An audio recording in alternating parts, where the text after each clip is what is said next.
প্ৰাপ্য মজুৰি বৃদ্ধিৰ দাবীত উত্তাল নাজিৰা পৌৰসভা। আমাৰ দাবী মানিবই লাগিব, দীৰ্ঘদিনীয়া দাবী মানিবই লাগিব।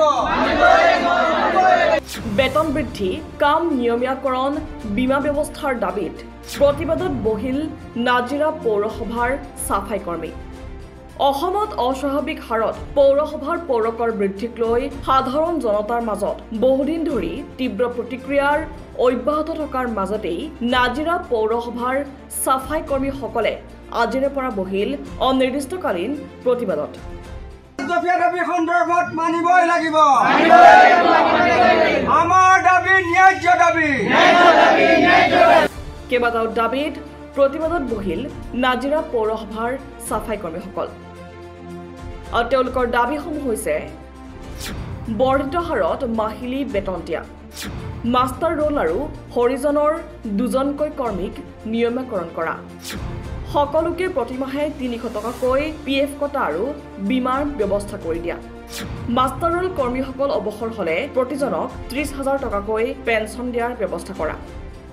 সংবাদ মাধ্যমৰ আগত পৌৰসভাৰ হৰিজন আৰু মাষ্টাৰ ৰোল কৰ্মীসকলে জনোৱা মতে যোৱা ফেব্ৰুৱাৰী মাহৰ পৰাই দৈনিক মজুৰি বৃদ্ধিৰ বাবে তেওঁলোকে দাবী জনাই আহিছিল যদিও আজিলৈকে তেওঁলোকৰ দাবীৰ প্ৰতি সঁহাৰি জনোৱা নাই চৰকাৰ তথা বিভাগীয় বৰমূৰীয়াসকলে। গতিকে সংবাদ মাধ্যমৰ জৰিয়তে চাফাই কৰ্মীসকলে চৰকাৰলৈ আহ্বান জনাইছে যে এই বিষয়টো গুৰুত্ব বুজি উক্ত 5 দফীয়া দাবী মানি লয় চৰকাৰে। 2014 চনৰ পৰা আমাক এই গত বোৰ্ডে আলোচনা কৰি সিদ্ধান্ত লোৱা আমাৰ মাষ্টাৰ ৰোল হৰিজনক নিয়মীয়াকৰণ কৰা এইটো আমাক মানে লুকুৱাই ৰাখিছে, আজিলৈকে দিয়া নাই। আমি ভাগৰি গৈছোঁ মহোদয়াক কাগজ দি। তাৰপিছতে আমাৰ 5টা দাবী আমি এই সন্দৰ্ভত আমি তেওঁলোকক ডিমাণ্ড দিছিলোঁ। 5টা দাবীৰ ভিতৰত আমি মাহিলী বেতনটো বৰ্ধিত হাৰত দিয়া আৰু মাষ্টাৰ ৰোল হৰিজনৰ 2জনকৈ আমাক নিয়মীয়াকৰণ কৰা।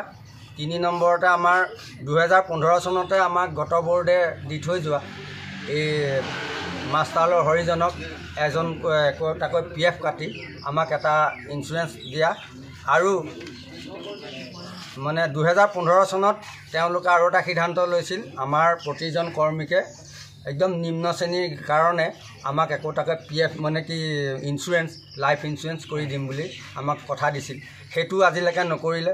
লগতে 5 নম্বৰটো হ'ল আমাক এককালীন সাহায্য দিছিল আগতে, কিন্তু এই গত বোৰ্ডকেইখনৰ পৰা আমাক কিছু বৰ্ধিত হাৰত মানে এককালীন সাহায্যটো ৰিটায়াৰমেণ্টৰ মানুহক দিম বুলি আমাক আলোচনা কৰিছিল, কিন্তু সেইটো আমাৰ যোৱা 2-4জন ৰিটায়াৰ হৈ যোৱাৰ পাছতো তেওঁলোকে পোৱা নাই।